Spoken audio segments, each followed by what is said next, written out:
let's talk about freedom. It's probably the most misunderstood concept in the world today. We've all been sold this idea, right? That freedom means doing whatever you want whenever you want. No rules, no limits, just pure impulse. But that story, it's not just wrong, it's a trap. And in this explainer, we're going to tear that whole idea apart and show you the one simple equation that leads to what you're actually looking for. So picture two different paths. On the left, you've got the illusion.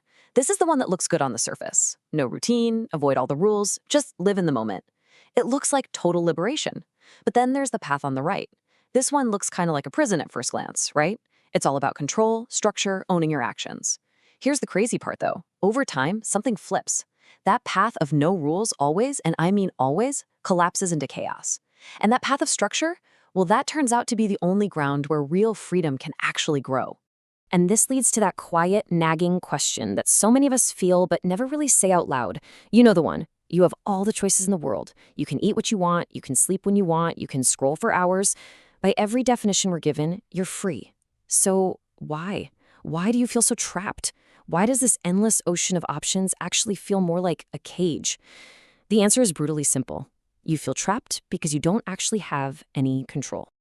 And that right there, that's the core of the problem. We're going to call it the freedom trap. So let's break down exactly why that path that looks so easy, the one promising total, unrestricted freedom, is actually just a fast track to chaos and a complete loss of control over your own life. The reason we fall for this trap every single time comes down to something called the comfort delusion. Look, your brain is hardwired for one thing: survival. And that means conserving energy. It's always going to tell you to take the path of least resistance. It whispers things like, take it easy, rest now, don't struggle. It's constantly trying to convince you that this short-term ease, this comfort, that's what freedom feels like. But it's a total lie. Your brain isn't chasing freedom. It's chasing comfort. And if you let that instinct run your life, it will absolutely sabotage any chance you have at real, lasting fulfillment. So what's the real cost of this fake freedom? Well, this says it all. A life without discipline doesn't make you free. It makes you a slave. You become a slave to poor health because you can't say no. A slave to debt because you lack financial control. A slave to wasted time, to weakness, and maybe worst of all, a slave to your own fleeting emotions. You're not the one in charge anymore. Your impulses are. And that's the simple, hard truth of it. Freedom without control is just chaos. The easy road never, ever leads where you actually want to go. It's a life of just reacting, not acting. It's a life dictated by your moods and your random desires, not by your will. And that's the very definition of chaos, not freedom. So this brings us to the great paradox of it all. The very thing that looks like a cage, discipline, is actually the only key to the door. The hard road, the one that requires struggle and self-control, that's how you build a life that you actually own. This is the one idea that, if you can really get it, changes the entire game. People think discipline is about building walls around your life to limit what you can do. It's the complete opposite. Discipline is about building a foundation underneath your life to make it stable. It's the framework that lets you build something real, something that won't just collapse into a pile of chaos the moment things get tough. See, discipline builds these three pillars. First, it gives you control over your actions, your mind, your time. That control allows you to build structure. Structure is what reduces the chaos. It automates all the small, draining decisions, which frees up your mental energy for the stuff that actually matters. And when you have control and structure, you get stability. A stable platform isn't a limitation, it's a launch pad. And that is what real freedom looks like. This quote from Jocko Willink just completely reframes the whole thing. We tend to think of discipline as this harsh drill sergeant screaming at us, but that's not what it is. It's a force that protects you. It protects you from your own weakness, from your own excuses, from your worst instincts. It is, without a doubt, the most reliable ally you will ever have. It's what puts you on the path to becoming stronger, healthier, and ultimately free. Okay, so how do we actually do this? Look, this isn't about some new productivity app or a life hack.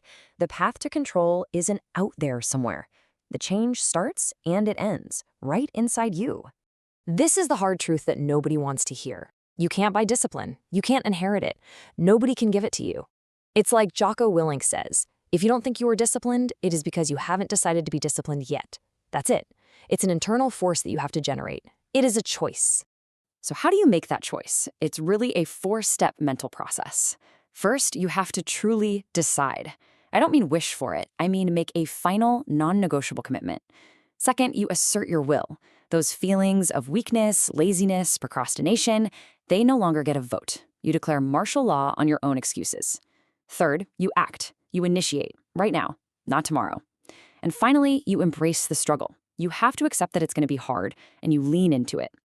And this is the big one, isn't it? This is where everybody gets stuck. We all have those days.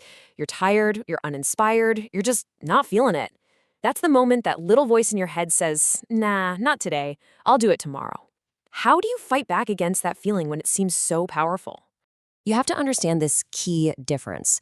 Motivation is just an emotion. It's a feeling. It's fickle, it's unreliable, it comes and it goes. If you only work when you're motivated, you're basically leaving your entire life up to chance. Discipline, on the other hand, is a commitment. It's a system, and it couldn't care less how you feel. It just does what needs to be done, period. So stop waiting to feel like it. Stop waiting for the right mood to strike. It's not coming. You have to build a system of discipline that works whether you're feeling good or bad. When that alarm goes off, you get up. Not because you're excited to, but because that's the system. That's what you do. That is discipline. And that is what actually gets results. All right, let's bring this all home. We've taken apart this illusion of freedom, and we've rebuilt it on a foundation of discipline. We've talked about the mindset it takes, but now it all comes down to one final, personal question for you. Never forget this. The source of all discipline, and therefore all freedom, is your ability to control your own mind. People always ask, how do I get tougher? The answer is simple. Be tougher. How do I stop eating junk food? You stop eating junk food. Now, it's not easy, but it is that simple. You already have the control. The only thing that's missing is the assertion of your will. This quote right here, this is the entire philosophy in one sentence. Your mind will give you 1,000 reasons to be weak. It will whisper temptations. It will rationalize laziness. Your mind is both your greatest enemy and your greatest tool.